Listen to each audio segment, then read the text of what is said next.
नमस्कार, आप सभी का बहुत स्वागत है साधारण न्यूज में और मैं हूं आपके साथ मनीष कुमार। राजधानी भोपाल के भाजपा प्रदेश कार्यालय में मुख्यमंत्री डॉक्टर मोहन यादव ने महिला आरक्षण बिल को लेकर प्रेस कॉन्फ्रेंस की। इस दौरान सीएम डॉक्टर मोहन यादव ने कहा कि लोकतंत्र एक निर्णायक दौर से गुजर रहा है और संसद में जो घटनाक्रम हुआ वो बेहद निंदनीय और कष्टकारी है।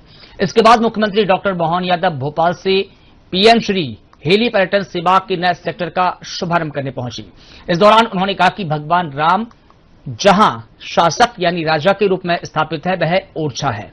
वहीं उज्जैन में आयोजित सामूहिक विवाह और मंदिर स्थापना कार्यक्रम में भी मुख्यमंत्री डॉक्टर मोहन यादव बतौर मुख्य अतिथि शामिल हुए। वहीं मुख्यमंत्री डॉक्टर मोहन यादव भगवान परशुराम जी की जन्मस्थली जानापा भी पहुंचे, जहां भगवान परशुराम जयंती के पावन मौके पर अवसर आयोजित धार्मिक और सांस्कृतिक कार्यक्रम में भी शामिल हुए और भगवान परशुराम जी की पूजा अर्चना की। देखिए हमारी खास रिपोर्ट।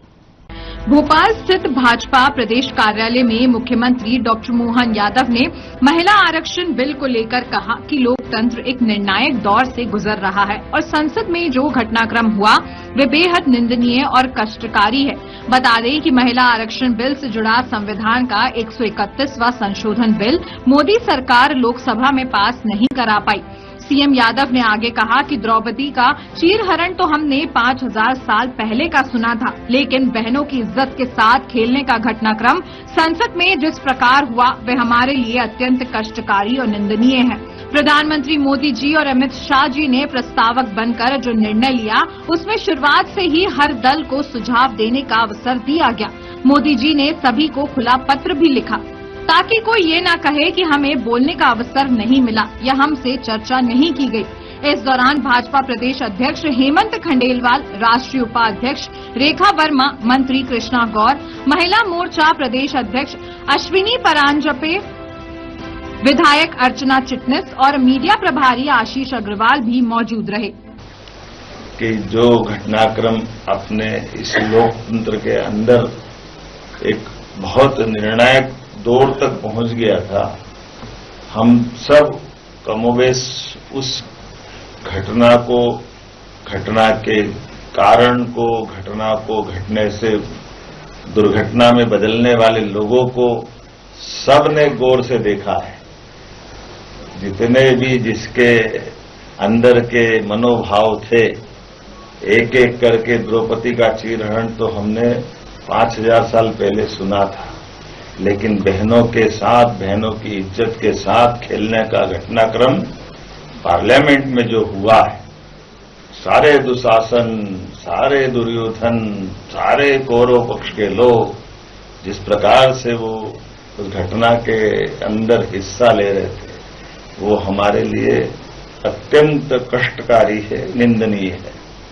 मैं आज के इस अवसर पर बहनों की मौजूदगी में बोलना चाहूंगा। माननीय प्रधानमंत्री जी ने जो निर्णय लिया था, माननीय गृह मंत्री जी प्रस्तावक बनकर के जिस ढंग से उस बात को लेकर के छोटी छोटी बात प्रारंभ से हर बार जैसे कि होता आया है, थोड़ा सा बड़ा मन करके माननीय मोदी जी ने तो सभी को खुला पत्र भी लिखा था कि इस मुद्दे पे हर दल के लोग हर प्रकार के प्लेटफॉर्म से कहीं कोई बाल बराबर भी बाकी नहीं रह जाए, ये कि कोई किसी में कहे कि भाई हमको लिखित में नहीं दिया, हमको बोला नहीं, हमको बताया नहीं, हमसे चर्चा नहीं की। जिस अधिनियम पे 2023 में सबने यूनानिमस होकर के पहले एहसास कराया था कि हाँ, इस महिला आरक्षण के मसले पे हम सब साथ, पलटू राम पलटी खा रहे। क्यों? क्योंकि ये अवसर परस्ती का सर्वोच्च उदाहरण पेश कर रहे हैं। 23 चुनाव की तरफ जब थे तो तुरंत तैयार हो गए, अब चुनाव की बेला जब 3 साल बाकी है तो फिर उसमें अपनी अवसर परिस्थिति का रास्ता ढूंढ करके कितना गंदा खेल खेला, कभी सुन करके, देख करके, विचार करके भी अपने आप पे अपोजिशन के लोगों पे घृणा आती। कहां उत्तर दक्षिण का झगड़ा है? किसने कह दिया उत्तर दक्षिण का झगड़ा है? लेकिन अपने चुनाव जीत को लेकर डीएम की पागल हो गई। जिस ढंग से वो विषय ले जा रहे हैं, ऐसा लग रहा है कि वो इस लोकतांत्रिक ढांचे के बारे में क्या विचार कर रहे हैं। ये कोई घृणित मानसिकता नहीं, ये अलगाववादी मानसिकता है। मैं इसकी कठोर शब्दों में निंदा करता हूं। दूसरे तीसरे, चौथे, हर कोई अलग अलग प्रकार से अपनी पूरी घटना का तमाशा बनाने पे तुले। एक बड़ी बहन, बड़ी नारी हूं, लड़ सकती हूं, लड़ नहीं सकती हूं। नारियों के किस्मत का फैसले को सत्यानाश करके तुमने उनको दुरावस्था में डालने का पाप किया।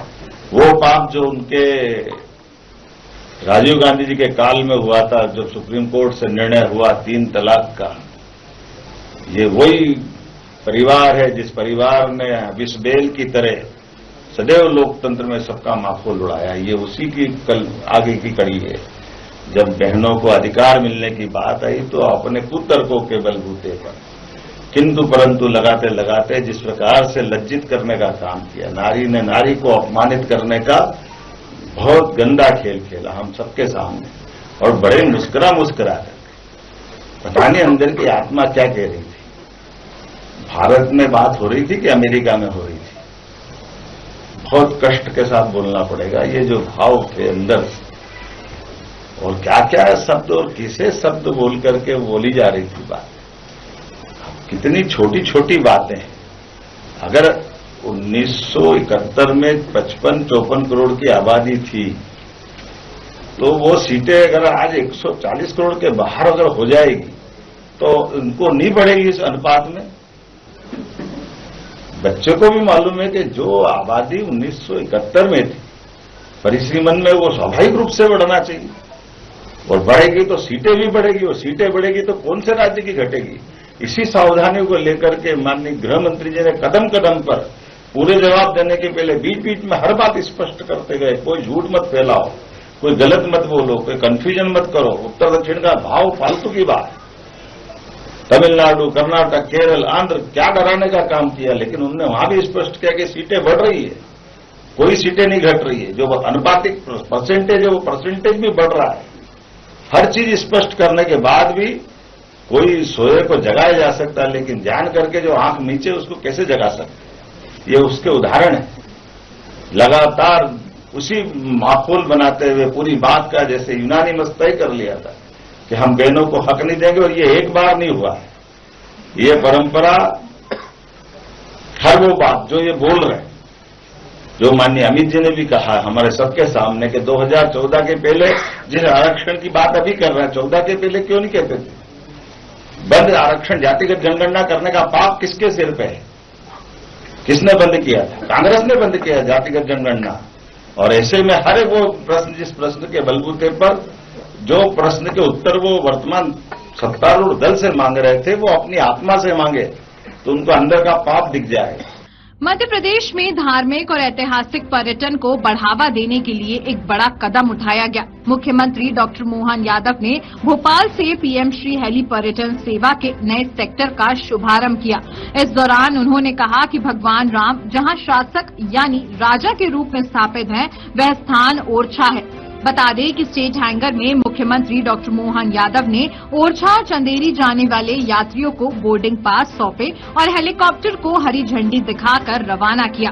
भोपाल चंदेरी ओरछा सेक्टर की शुरुआत के साथ प्रदेश के प्रमुख पर्यटन स्थल अब हवाई मार्ग से जुड़े गए हैं। इस हेली सेवा का संचालन सप्ताह में 5 दिन किया जाएगा। भोपाल से चंदेरी का किराया 5,500 रूपये और भोपाल से ओरछा का किराया 6,500 रूपये तक तय किया गया है। साथ ही 14,500 रूपये के पैकेज में पर्यटकों को टैक्सी, वीआईपी दर्शन और प्रसाद सहित एंड टू एंड सुविधा उपलब्ध कराई जाएगी। सीएम ने कहा कि आधुनिक 6 सीटर हेलीकॉप्टर के जरिए यात्रियों को सुरक्षित और आरामदायक सफर मिलेगा। बुकिंग के लिए IRCTC और फ्लाई ओला पोर्टल की सुविधा उपलब्ध है।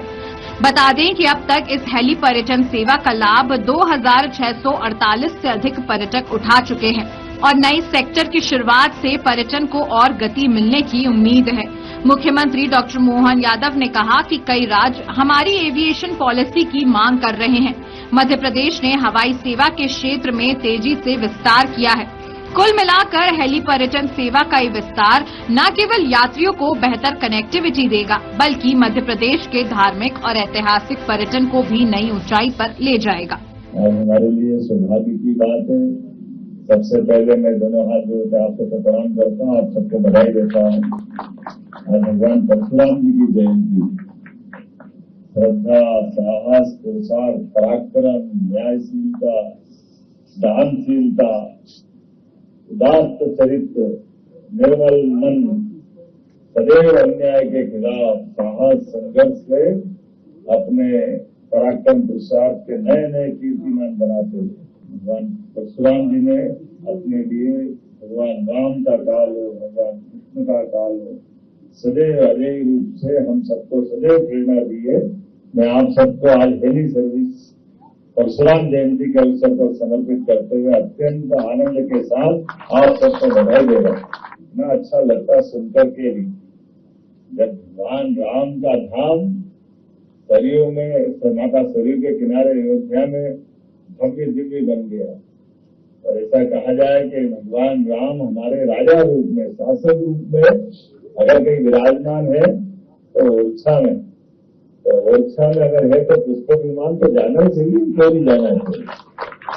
ऐसे में हमारे लिए सौभाग्य की बात है, पुष्पक विमान की कल्पना तब की होगी जब की होगी, लेकिन साकार रूप में हमारे राज्य के अंदर हेली सर्विसेज के आधार पर उत्तराखंड में तो ये यात्रा पहले होती है गंगोत्री, यमुनोत्री, केदारनाथ, बद्रीनाथ के लिए, लेकिन अपने राज्य के अंदर ये लगातार तीसरा सेक्टर, पहले ओंकारेश्वर, महाकालेश्वर, इंदौर, इससे जोड़ करके दूसरा हमारा धार्मिक पर्यटन के साथ हमारा वाल्मीकि पर्यटन का जो बड़ा क्षेत्र है, ऐसे में कान्हा, बांधवगढ़ और मैयर की माता जी, अमरकंटक, चित्रकूट, इस प्रकार का दूसरा सेक्टर चालू हुआ। और आज तीसरा चंदेरी, भगवान कृष्ण के एक और घटनाक्रम से जुड़ा हुआ है चंदेरी, जहां उनकी बुआ ने अपने पुत्र के लिए 100 गलती माफ करने का वरदान लिया। मैं आज के इस अवसर पर भगवान राम के धाम को जाने वाली इस यात्रा के लिए यात्रियों को भी बधाई देना चाहूंगा और उम्मीद करूंगा कि ये सेवा लगातार बढ़ती रहेगी। हमने अपने राज्य की जनता की सेवा के लिए सभी क्षेत्रों में समान रूप से अलग अलग तरह से सेवा करने का काम किया। उसमें पीएम एम्बुलेंस, एयर एम्बुलेंस भी देने का काम देश में सबसे पहले किसी राज्य ने किया है। मुझे गर्व है और हमारा राज्य इसमें एयर एम्बुलेंस के माध्यम से जहां हेलीकॉप्टर जा सकता वहां हेलीकॉप्टर, जहां प्लेन उतर सकता वहां प्लेन, व्यक्ति की जान बचाना जरूरी। ऐसे में आयुष्मान कार्डधारी लोगों के लिए यह बहुत अच्छी सौगात। जब मैं आज चंदेरी से ओरछा की किराए को देख रहा हूँ तो चंदेरी से ओरछा का किराया 2750, भोपाल से चंदेरी का किराया 5500 और भोपाल से ओरछा का किराया 6500। लेकिन ये किराया पर्याप्त नहीं है, क्योंकि भोपाल से ओरछा का पैकेज 14,500 का, इसमें 13,000 का किराया हेलीकॉप्टर का, टैक्सी का किराया 1150 का और 350 का। लेकिन इसमें बड़ी मैचिंग ग्रांट राज्य सरकार मिला है, जिसके आधार पर आपसे अगर हम 6,000 रुपए ले रहे हैं तो 13,000 रुपये से लेकर ज्यादा जितना भी अमाउंट है वो टूरिज्म कॉर्पोरेशन मिला रहा। आपको हेलीकॉप्टर में बिठा करके हम इस मार्ग को, इस यात्रा को, ये रुचि को बनाते हुए पर्यटकों के लिए जिज्ञासा का समाधान भी और हमारी प्रॉपर्टियों के साथ उनका परिचय भी करा रहे हैं, हमारे राज्य के बीच उनकी रुचि भी बना रहे। इसलिए अधिकतम लोग आए, जा रहे, देखे, जाने, समझे। राज्य के साथ जब पर्यटक आता तो बहुत सारे प्रकार से वो हमारे लिए हितकारी होता है। मुख्यमंत्री डॉक्टर मोहन यादव उज्जैन के हामुखेड़ी में आयोजित दिव्य मंदिर प्राण प्रतिष्ठा महोत्सव और सामूहिक विवाह सम्मेलन में शामिल हुए। इस दौरान सीएम ने हामुखेड़ी में आयोजित निःशुल्क सामूहिक विवाह कार्यक्रम में शामिल होकर 21 से अधिक नवविवाहित जोड़ों को आशीर्वाद दिया। उन्होंने सामाजिक समरसता को बढ़ावा देने हेतु इस आयोजन की प्रशंसा की और कहा कि सामूहिक विवाह मध्यम और निम्न वर्गीय परिवारों के लिए वरदान है। अक्षय तृतीया का दिन और माँ हरसिद्धि, गढ़कालिका, चामुंडा, बाबा महाकाल, गोपाल कृष्ण, कई सारे देवी देवताओं के आशीर्वाद से जिस नगरी का अस्तित्व हर समय हर बार अलग रूप में आता है, ऐसी अवंतिका नगरी में एक नया इतिहास। आज अक्षय तृतीया है और अक्षय तृतीया में जिस तिथि का प्रत्येक पल प्रतिपल त्रुटि सदैव अक्षय रहती थी, ऐसे में हमारे 23 नए चतुर्भुज हमारे जीवन में परमात्मा की दया से नव दंपतियों को जोरदार ताली बजा के अभिनंदन करें, इनको मंगल शुभकामना दें। सच में मंगल तिथियों में परमात्मा ने 3 तिथियों के लिए विशेष आशीर्वाद दिया। देव उत्थान एकादशी, बसंत पंचमी और सबसे बड़ी तिथि वैशाख मास की ये अक्षय तृतीया।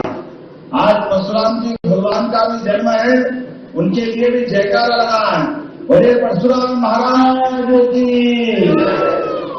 आज कई कारण से बहुत सारी सौगातें मिल रही है, बहुत सारे कार्यक्रम भी बने हुए।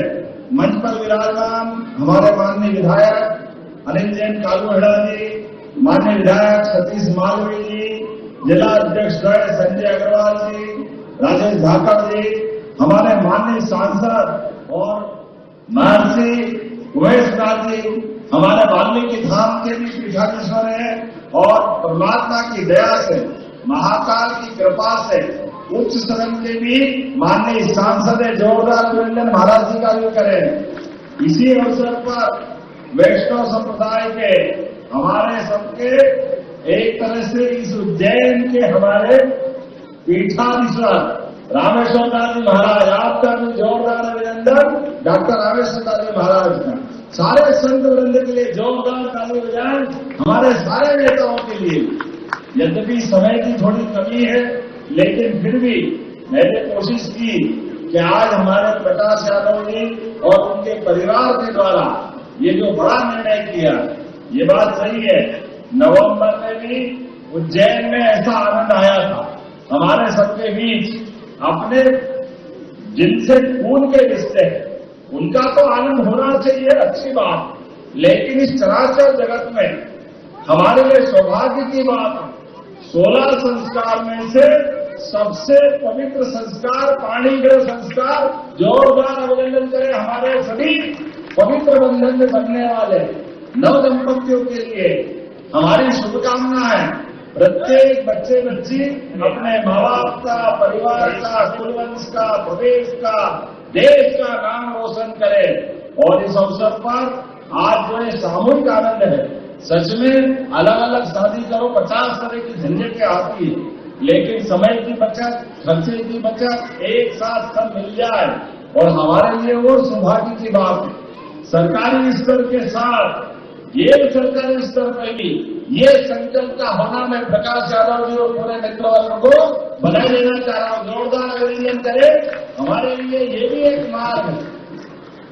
अपने पवित्र संकल्पों में से कितना अच्छा लगता है, हमारे अपने जीवन के आनंद को हम अपने साथ वालों के साथ बांटे, समाज वालों के साथ बांटे।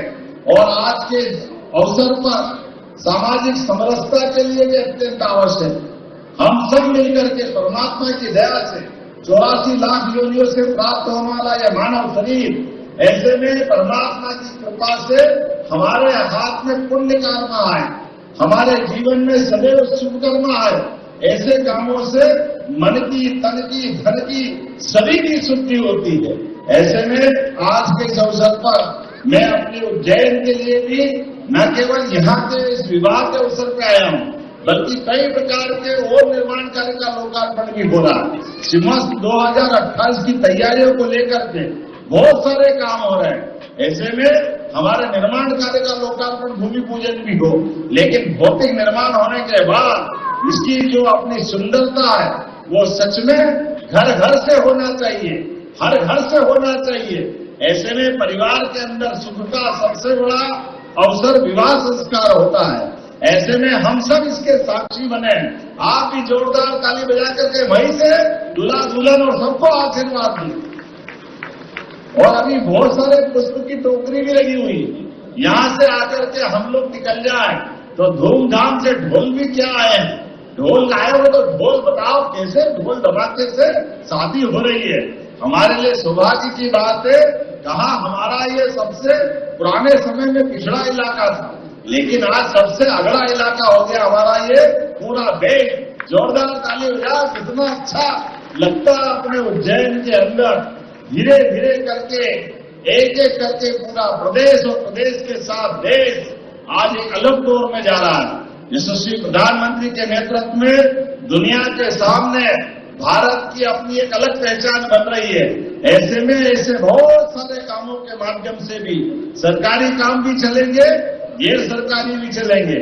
मैं अपनी ओर से पुनः आप सब कार्तिक महिला मैदान में आयोजित मुख्यमंत्री कन्या विवाह निकाह आयोजन में सीएम डॉक्टर मोहन यादव ने 112 नवविवाहित जोड़ों को आशीर्वाद देकर उनके नव दाम्पत्य की जीवन की मंगल कामनाएं दी।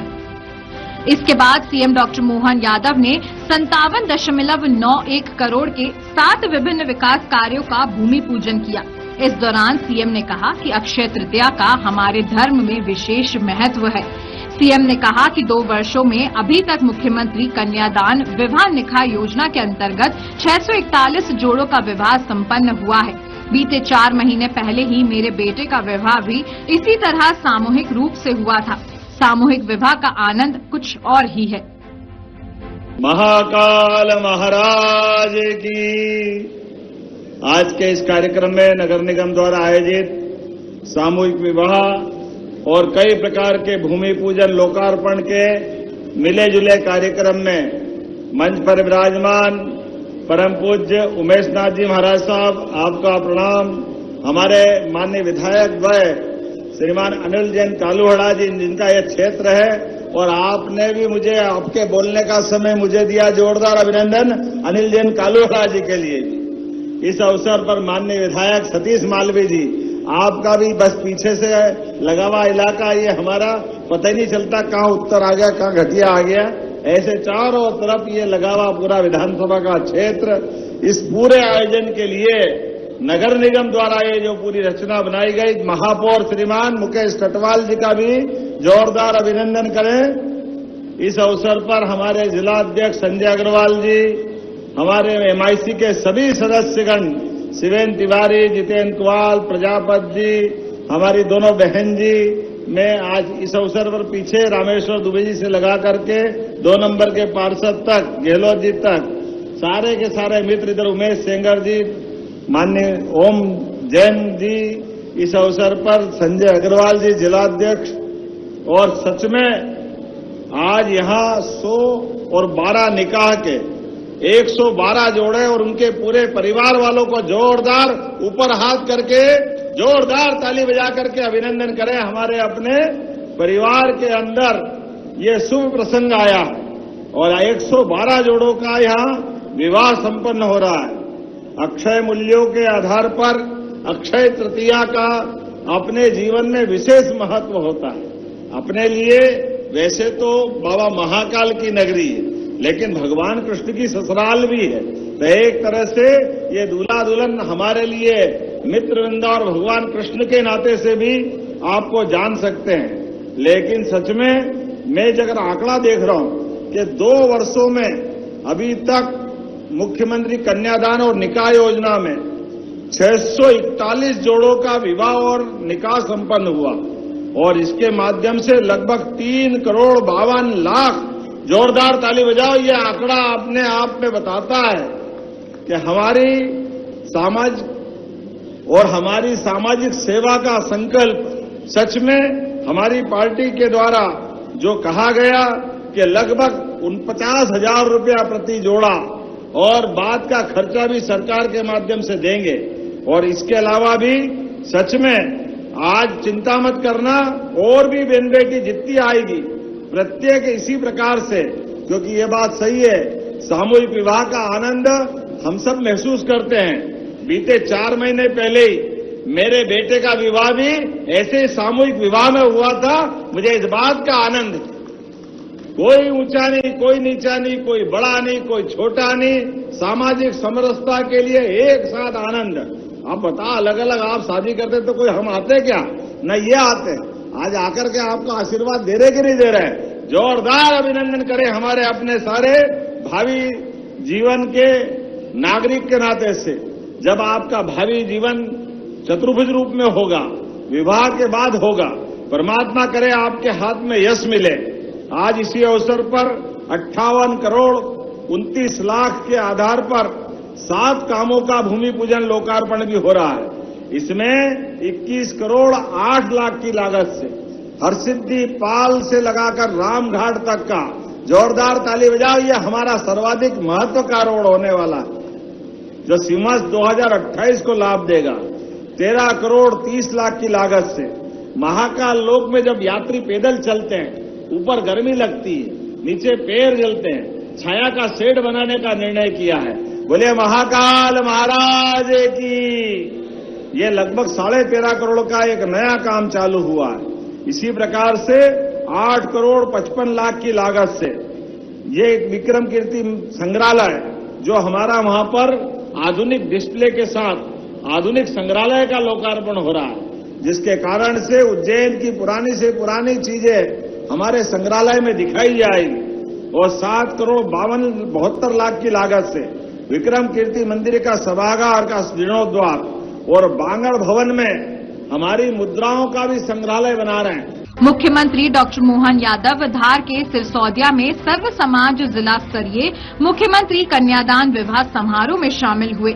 मुख्यमंत्री डॉक्टर मोहन यादव ने सर्व समाज जिला स्तरीय मुख्यमंत्री कन्यादान विवाह समारोह में शामिल होकर नवविवाहित जोड़ों को स्नेहिल आशीर्वाद, सुखद वैवाहिक जीवन की शुभकामनाएं और सामाजिक समरसता का संदेश दिया। उन्होंने सामूहिक विवाह को सामाजिक समरसता का आदर्श उदाहरण बताया और गरीब कन्याओं के माता पिता से निश्चिंत रहने का आग्रह किया। उन्होंने जोर दिया कि सरकार गरीब परिवारों को अनावश्यक कर्ज से बचाकर सरकारी व्यवस्था के माध्यम से विवाह संपन्न कराने और बेटियों को सुरक्षित भविष्य देने के लिए प्रतिबद्ध है। हमारे लिए सौभाग्य की बात है, मित्र कालू सिंह जी के बच्चे के विवाह के साथ साथ लगभग 400 बेटियों का 401 माननीय अध्यक्ष जी, जिलाध्यक्ष जी, प्रभारी जी, पूरे मंच के लिए जोरदार ताली बजाए सभी का और अपने आप के लिए भी। आज हम सबके लिए सौभाग्य की बात है, भगवान परशुराम जी की भी जयंती है।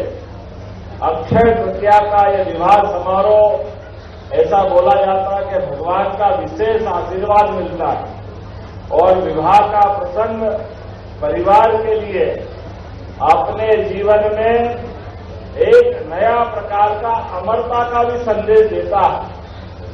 किसी भी परिवार में उसके घर में संतान का होना उसके पुरखों की अमरता की निशानी अगली पीढ़ी के लिए पहुंचाने के लिए विवाह संस्कार यह सदैव हम सबको आनंदित भी करता है, रोमांचित भी करता है और भविष्य के प्रति परिवार की सशक्तता बताता है। आज के इस अवसर पर जब मैं आपसे बात कर रहा हूं तो धार तो वो स्थान है जहां 5000 साल पहले भगवान ने माता रुक्मिणी के विवाह के समय यही अमझेरा के पास माता रुक्मिणी और भगवान कृष्ण का विवाह हुआ। जोरदार ताली बजा करके उस काल को भी जीवंत करें जहां भगवान के स्वयं के विवाह की धरती है। ऐसी है धरती, पवित्र धरती अमझेरा और धार धर्मपुरी, कोई फर्क नहीं। पूरा हमारे लिए सौभाग्य की बात है, ये मालवा का क्षेत्र अद्भुत है और ऐसे में मुझे इस बात की और प्रसन्नता है, मेरे भी बच्चे का छोटे वाले का विवाह 4 महीने पहले हुआ। मैंने भी सामूहिक विवाह में विवाह करके इसी बात की परंपरा को प्रारंभ किया। सच में कोई बड़ा नहीं, छोटा नहीं, ऊंचा नहीं, नीचा नहीं, सब मिलकर साथ में आनंद के साथ एक रस होकर के अपने परिवार में बच्चे बच्ची का विवाह करा करके खर्चे से भी कंट्रोल कराते, समय भी बचता है और सामूहिकता के आधार पर हम सब भी आए, सबका समय बचता है, आनंद भी कई गुना हो जाता है। आज हमारे लिए वाकई एक अद्भुत दिन है। तो मेरी अपनी ओर से आज धर्मपुरी की धरती पर विधायक कालू सिंह जी ने भी अपने बच्चे का विवाह किया। जोरदार ताली बजाए इनके बच्चे सहित सबके माता पिता के लिए भी, अपने अपने परिवार के साथ। हम सब मिलकर के बेटे पवन, पुत्री चंद्र सोलंकी, श्री चंद्र सोलंकी और विधायक की भतीजी किरण ठाकुर तरुण सिसोदिया जी के साथ विवाह के मंडप में मैं तो मान के चलता हूं, आज यहां पर कई प्रकार के अलग अलग परिवारों से आकर जिनके जीवन में वैसे तो हर एक परिवार के लिए, खासकर बच्चियों के लिए, बच्चियां अपने माँ बाप के घर से आकर के नए माँ बाप से मिलने जा रही, नया परिवार मिलने वाला, ऐसे में नए परिवेश में आने वाली बेटी के लिए भी सास ससुर भी अपनी बेटी की तरह उनका स्वागत करें और बेटी भी नए माँ बाप के साथ नई जिंदगी में कदम बढ़ाने के लिए हिम्मत के साथ आगे बढ़े। अपनी ओर से आज के इस अवसर पर जब मैं आपके साथ बात कर रहा हूं तो मुझे एक काम पकड़ाया धर्मपुरी के लिए।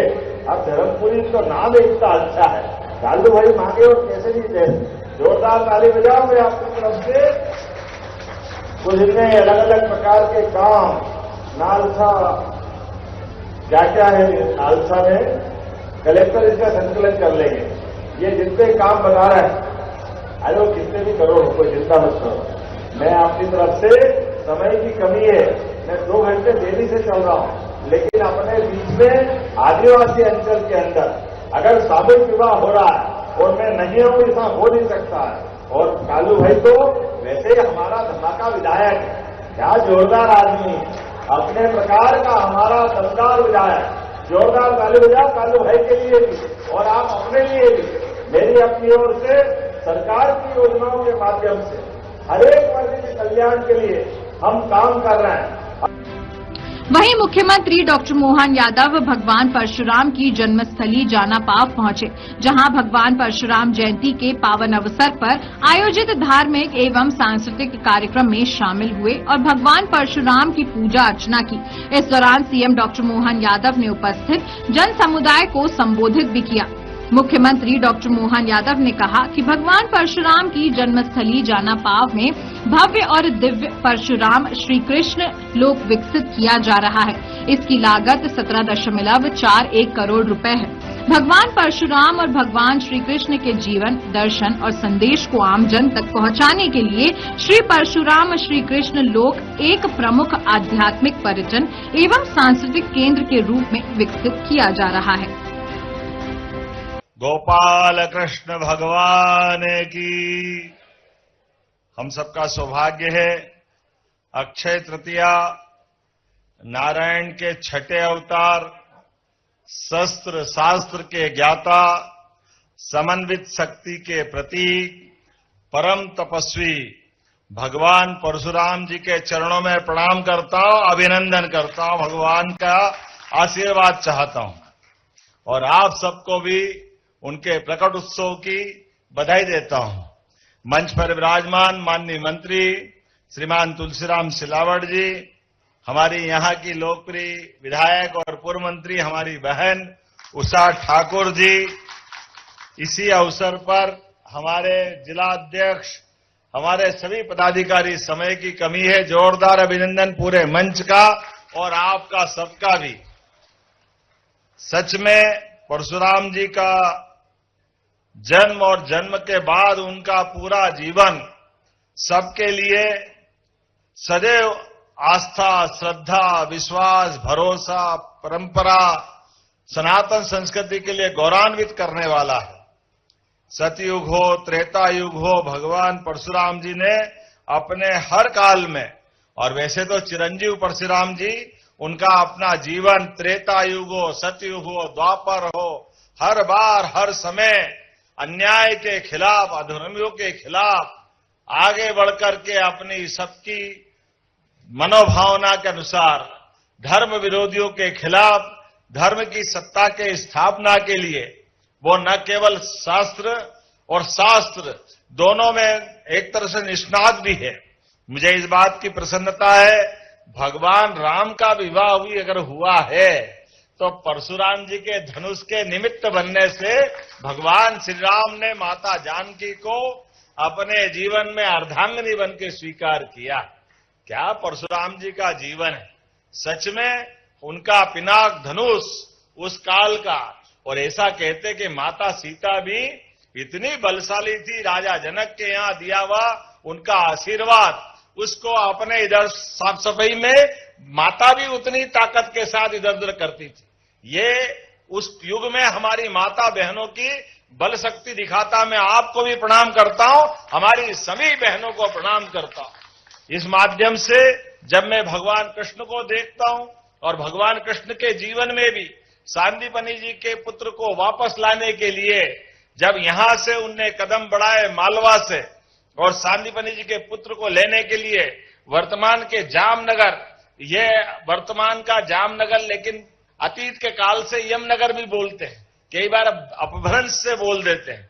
और उस काल में भगवान श्री कृष्ण ने जाकर के परशुराम जी के द्वारा प्रसाद जो सुदर्शन चक्र का मिला था उसके बलबूते पर यम को मारकर सांदीपनि जी को उनका गुरुपुत्र लौटा करके गुरु दक्षिणा देने का काम भगवान कृष्ण ने परशुराम जी के आशीर्वाद से किया था। वो गौरवशाली अतीत भी हम सबको भगवान श्री राम की, भगवान कृष्ण की हर काल में, हर युग में भगवान परशुराम जी ने जिस प्रकार से जीवन जिया है, मुझे इस बात की प्रसन्नता है। साथ में वो ऐसे महागुरु हैं जिन्होंने भीष्म, द्रोणाचार्य, कर्ण जैसे महारथियों को भी गढ़ने का काम किया है। गुरु द्रोणाचार्य ने दिव्यास्त्रों सहित ब्रह्मास्त्र का भी ज्ञान परशुराम जी से पाया था, जो उन्होंने अर्जुन को सिखाया। ऐसी कई सारी बातों को बहुत देर तक बता सकता हूं, लेकिन विलंब से आने की क्षमा भी चाहता हूं। और आज इस अवसर पर यहां हमने अपने श्री कृष्ण पाथे भगवान कृष्ण की जहां जहां लीलाएं हुई, और ये तो स्थान भगवान कृष्ण का पूरा जीवन बदलने वाला है। भगवान ने एक बार प्रसाद स्वरूप परशुराम जी का जो आशीर्वाद पाया, तो जीवन के सभी कठिन काल में अगर भगवान ने असंभव से असंभव काम को भी अगर संभव किया तो परशुराम जी भगवान की कृपा से किया है। वो सुदर्शन चक्र के माध्यम से किया है, जिनके माध्यम से वो बड़े से बड़ा योद्धा से लड़ने में समर्थ हुए हैं। आज के इस अवसर पर मध्य प्रदेश सरकार के माध्यम से हमने लगातार प्रयास किया है। हम भौतिक अधोसंरचना का भी काम कर रहे हैं, सड़क, बांध, पुल, नहर, नदी, डैम, सिंचाई के संसाधन, हॉस्पिटल, स्कूल को भी हमने हमारी सनातन संस्कृति के आधार पर सांदीपनि विद्यालय का नाम दिया है, हमारे नए बनने वाले भवन को भी। और उतना ही नहीं, ये जो भगवान की जहां जहां लीलाएं हुई, प्रत्येक स्थान को तीर्थ के रूप में विकसित कर रहा है। ऐसे में लगभग 17.5 करोड़ की लागत से इस देवस्थान को भी भव्य दिव्य बनाएंगे, ताकि माता रेणु का पुत्र परशुराम जी के माध्यम से ये तीर्थ दुनिया में एक अलग प्रकार से जाना जाए, जहां भगवान कृष्ण की लीलाओं से भी परिचित हो और परशुराम जी का पूरा जीवन सबको प्रेरणा के स्वरूप हम सबको जीवन में सदैव गौरवान्वित करता रहे।